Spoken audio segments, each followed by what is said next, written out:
నమస్తే రమగారు. నమస్తే జయ.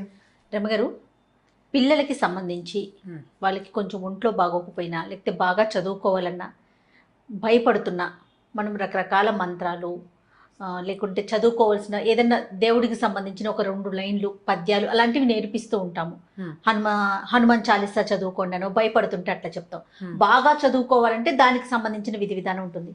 అయితే జీవితంలో ముందుకు వెళ్ళాలి, వీళ్ళు ఎక్కడా ఇబ్బంది పడకూడదు, అంత సాఫీగా జరగాలి, ప్రతి తల్లిదండ్రి కోరుకుంటాం కదా. వీటికి సంబంధించి ప్రత్యేకించి ఏమన్నా ఉన్నాయా రమగారు? అంటే ఇప్పుడు మామూలుగా మంత్రాలు అనుష్ఠానాలు అందరూ చేయలేరు కదా జయ. ఫలానా మంత్రం, ఆ మంత్రం చెప్పడం నాకే తెలీదు. మంత్రాలు అనగానే వాటికి ఒక విధి విధానం ఒక రకంగా పాటించాలి, ఒక నియమం, తర్వాత ఏమో గురువు దగ్గర నుంచి ఉపదేశం చాలా ఉంటాయి.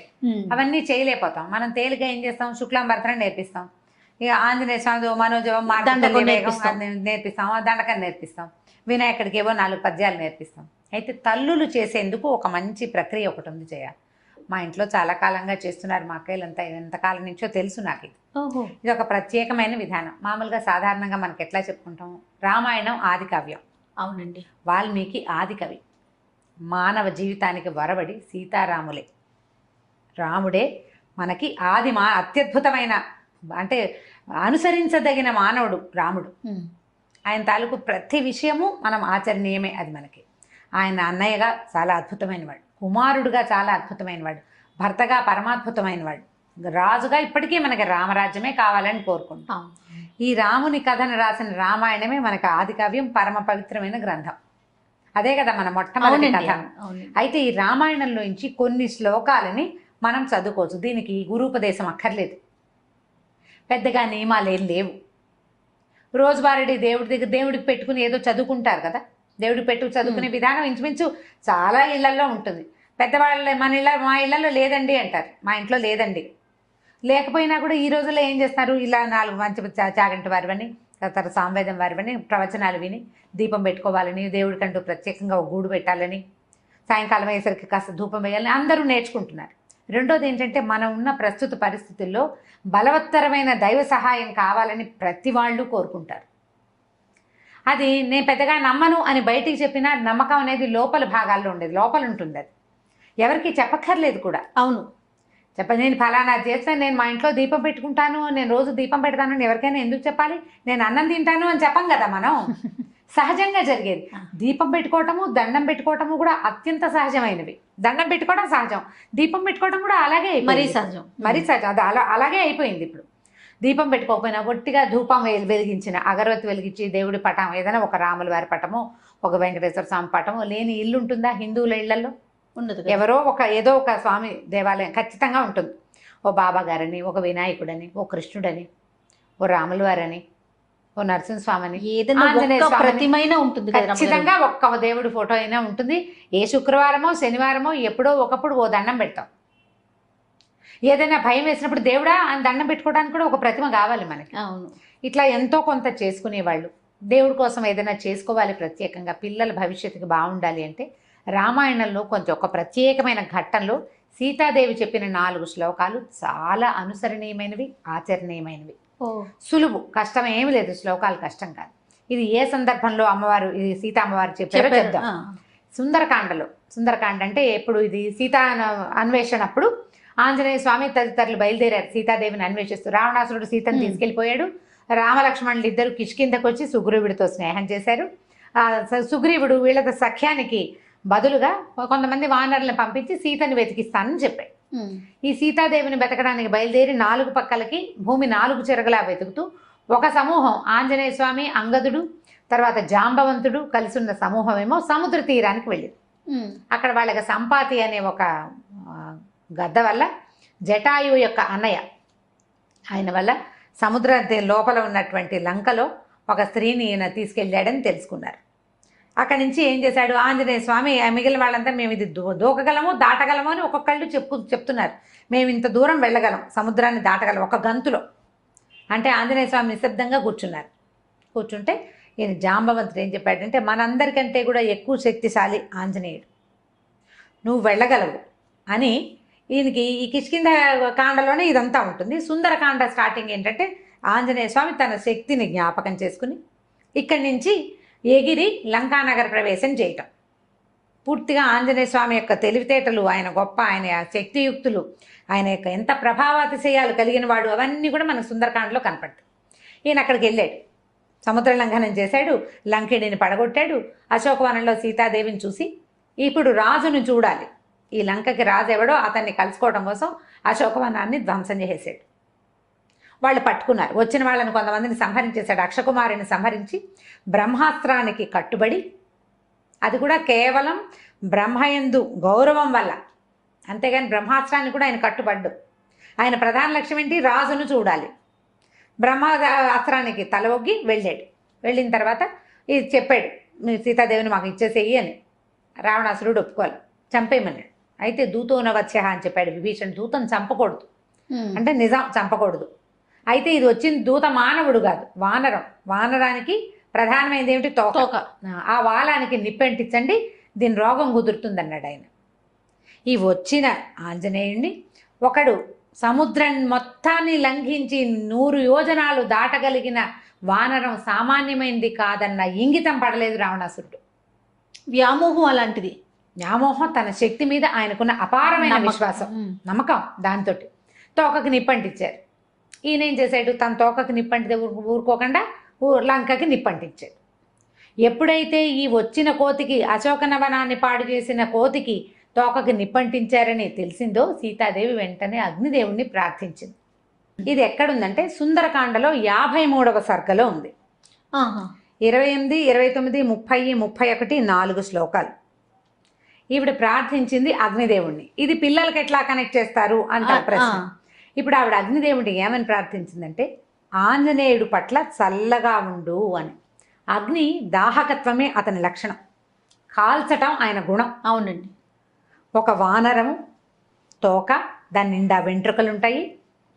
వీళ్ళేమో నూనెలో ముంచిన బట్టలను చుట్టారు. కాల్చకుండా ఉంటుందా? ఉండదు.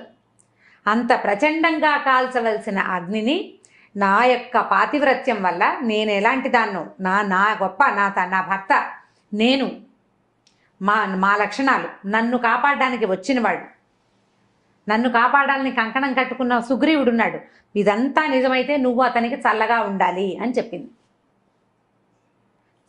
రాముడి గురించి చెప్తుంది. యద్యస్తి పతి శుశ్రూష యద్యస్తి చరితం తపః యది చాస్యేకపత్నీత్వం శీతోభవ హనుమత అని. సీత కాదు, సీత మెలికశ. యద్యస్తి పతి శుశ్రూష, నేను నా భర్తకి శుశ్రూష చేసి ఉంటే, యద్యస్తి చరితం తపః, నేను చేసిన తపస్సు ఏదైనా ఉంటే, యది చాస్తి ఏకపత్నీత్వం, నా భర్త ఏకపత్ని వ్రతుడైతే, సీతోభవ హనుమత, ఆంజనేయుడికి చల్లగా ఉండు అని. ఎట్లాంటిది? రాముడి క్యారెక్టర్, సీతాదేవి క్యారెక్టర్. భగవంతుడు భగవతి, దేవుడు దేవి, వాళ్ళ యొక్క గొప్పతనమే ఇందులో ఉంది. ఆవిడ అడిగింది, ఇట్లా చెప్పిందనమాట. తర్వాత ఎదికించిదనుక్రోశస్తస్య మయ్యస్తి ధీమత ఎదివా భాగ్యశేషో మే సీతోభవ హనుమత. ఎదిగంటే నా పట్ల నా భర్తకి బాధ ఉంటే,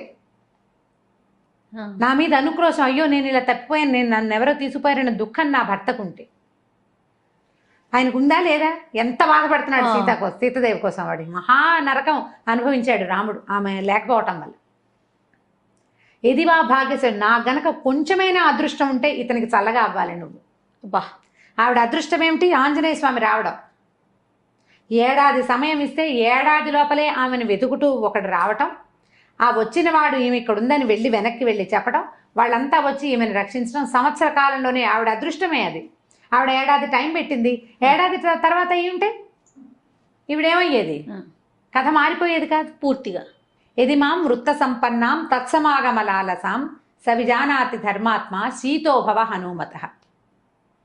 ఇప్పుడు నేను ఎలా ఉన్నానంటే, భర్తని కలుసుకోవాలన్న ఇదే ఉంది నా మనసులో. అది ఉన్నట్లయితే, నాకు నా భర్తని ఎంత కోరుకుంటున్నానో నా భర్తకి తెలిసినట్లయితే, నువ్వు ఆంజనేయుడికి చల్లగా ఉండు, సీతోభవ హనుమత, ఆంజనేయుడికి చల్లబడు. ఇప్పుడు రాముల వారికి సీతాదేవి మీద ఎంత ప్రీతి, ఎంత ప్రగాఢమైన అనురాగం ఉన్నాయో సీతాదేవికి అంతే లెవెల్లో ఉంది. అందుకని ఆవిడ అక్కడ రాజ్యశోభని వదిలిపెట్టేసి రాజ్యంలో ఉండకుండా ఈవిడ నీకేం అభ్యంతరం లేదు నువ్వు ఉండమన్నారు, అయినా సరే నేను ఆయనతో ఉండనని. పాటు వనవాసానికి వచ్చాను. వనవాసానికి వచ్చేసింది. ఆయన్నే వెళ్ళమన్నారు, ఈవిడ్ని వెళ్ళమని అనలా. అవును, భర్తను వదిలిపెట్టలేక వచ్చేసింది. వాళ్ళిద్దరికి ఎంత పరస్పరమైన అనురాగం ఉంది.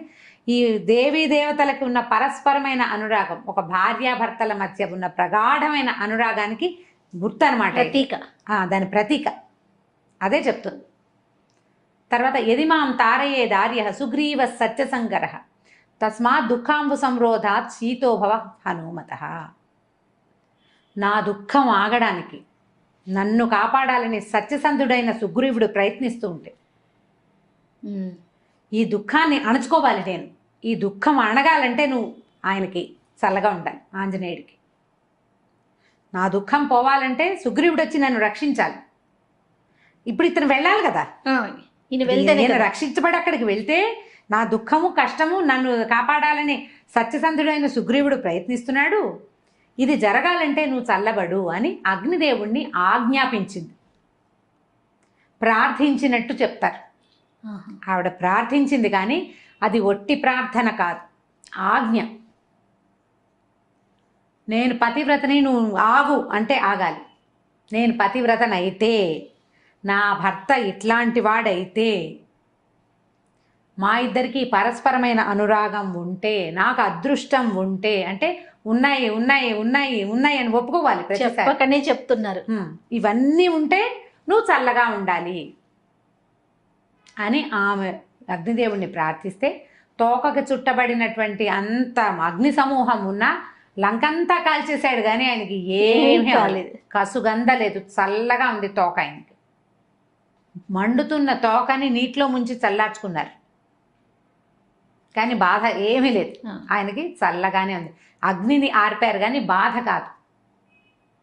ఈ 4 శ్లోకాలని తల్లులు గనక చేసుకుంటే, ప్రత్యేకంగా కుమారులకని చెప్పబడింది కానీ సంతానం కోసం, అమ్మాయిలు కానీ అబ్బాయిలు కానీ, పిల్లల భవిష్యత్తు పట్ల వాళ్ళు ఎక్కడికైనా వెళ్తే అక్కడ ఏదైనా ప్రమాదాలు ఎదురవుతాయన్న భయం ఉన్నా, పిల్లల తాలూకు సెటిల్మెంట్ మీద మనకి భయాలు అవి ఉండి జాతకాల్లో ఇబ్బందులు ఉన్నాయని, లేకపోతే అవకాశాలు రావట్లేదని బాధలు అవి ఉన్నా కూడా ఇది అలవాటు చేసుకోవాలి. ఇన్నిసార్లు చదవాలన్న నియమం లేదు. నియమం పెట్టుకోవడానికి ఒక చిన్న పద్ధతి ఉంది, కావాలంటే చెప్తాను. అది కూడా రోజువారీ మనం చదువుకునే స్తోత్రాల్లో ఈ 4 శ్లోకాలు చదువుకోండి. చాలా సింపుల్. 53వ సర్గలో ఉన్నాయి. తప్పకుండా 28, 29, 30, 31 డిస్క్రిప్షన్ బాక్స్లో పెడదాం ఈసారి. లాస్ట్ టైం పెట్టలేదని అందరు అడిగారు. ఈ శ్లోకాలు 4 వితౌట్ మిస్టేక్స్ పెడదాం తప్పకుండా. సో ఇవి గనక చదువుకుంటే పిల్లల భవిష్యత్తుకి భయం ఉండదు, భద్రత ఉంటుంది. భగవంతుడు వాళ్ళ వెనకాల నిలబడి కాపాడతాడు. రామాయణంలో ప్రతి అక్షరము మంత్రమేనని చెప్తారు. ప్రతి శ్లోకానికి దానికి ప్రత్యేకమైన శక్తి ఉంది. ఈ 4 శ్లోకాలకి ఉన్న శక్తి ఏంటంటే కాల్చవలసిన అగ్ని చల్లబడిపోవటం. అగ్ని చల్లబడిపోయిందంటే చూడండి, ఇప్పుడు సీతాదేవి ఆంజనేయ స్వామి కోసం కోరింది, ఒక తల్లి కుమారుడు కోసం కోరింది. అట్లా మనం గనక మన పిల్లల కోసం కోరుకుంటే ఈ పని అవుతుంది. ఒకవేళ మనకి ఏదైనా ప్రత్యేకమైన సమస్య అలా ఉందనుకోండి, 40 రోజులు పెట్టుకోండి. అది ఎట్లా చేయాలంటే ఈ పిల్లల జన్మ నక్షత్రం నాడు మొదలుపెట్టి 40 రోజుల పాటు రోజుకి ఇన్నిసార్లు అని, అది మీరు 11 సార్లు పెట్టుకోవచ్చు, 21 సార్లు పెట్టుకోవచ్చు, 40 సార్లు కూడా పెట్టుకోవచ్చు. ఈ 40 రోజులు అయిన తర్వాత ఎక్కడైనా ఒక ఆంజనేయ స్వామి దేవాలయంలో పానకం చేయించటము, ఏ వడమాల వేయించటము, ఆకుపూజ చేయించటము, అట్లా ఏదైనా చేసుకోవచ్చు. నిత్యము ఇట్లా 40 సార్లు అట్లా ఎక్కువ సార్లు చేస్తున్నారనుకోండి, ఓ చిన్న గ్లాసు బల్ల పానకాన్ని నివేదనగా పెట్టండి ఆంజనేయ స్వామికి. చాలా ఫలితం లభిస్తుంది. వీటితో పాటుగా శ్రీరామనామాలు చదువుకోండి. ఇవి చదివాక శ్రీరామ జయరామ సీతారామ అట్లా తారక మంత్రాన్ని కనుక చదువుకుంటే ఎక్కువ సార్లు మంచి శాంతిగా ఉంటుంది, చాలా ఉపయోగపడుతుంది. ఇప్పుడు మనం ఎలా అంటే ఇలా ఏదైనా ఒక శ్లోకాన్ని ఒక స్తోత్రాన్ని సొంత విషయాల కోసం వాడుకోవచ్చా అని ప్రశ్న వస్తుంది సాధారణంగా. తప్పకుండా వాడుకోవచ్చండి. మహర్షులు మనకు అందించింది మన జీవితాలు బాగుపడటం కోసమే. ఇప్పుడు దుర్మార్గుడైన కుమారుని కాపాడాలని అలాంటి భావాలతో ఉన్నా కూడా పిల్లలకి సజావైన ప్రవర్తన. కరెక్ట్ రమ్మగారు. వాడు దుర్మార్గుడు, వాడు ఏదో చెడ్డ పని చేశాడు, వాడు రక్షించబడాలి, వాడు జైలు అయిపోకూడదు, ఏదో అందరూ దొరికిపోకూడదు అని భావించి మీరు చదువుకుంటున్నారు అనుకోండి. అది కూడా తల్లుల ఇంటెన్షన్ ఏంటి, నా పిల్లాడు బాగుండాలని. బాగుపడతారు పిల్లలు. దుష్ప్రవర్తన ఉన్న పిల్లల కోసం కూడా ఇది తల్లులు గనక చేస్తే వాళ్ళ ప్రవర్తనలో కూడా మార్పులు వస్తాయి. చాలా ఉపయోగపడుతుంది. మనకి పూర్వం నుంచి పెద్దవాళ్ళు చెప్తున్నదే రామాయణ అంతర్గత శ్లోకాలు ఇట్లా చాలా చోట్ల మనకు చెప్పబడతాయి. ఇది ఎక్సలెంట్గా పిల్లలకి సహాయకారిగా ఉంటుంది, తల్లులకి మనోధైర్యాన్ని ఇస్తుంది. ఆలోచించి చేసుకోండి నిదానంగా. చాలా అద్భుతమైన విషయం చెప్పారు రమ్మగారు. హ్మ్. నమస్తే. నమస్తే చెయ్యి.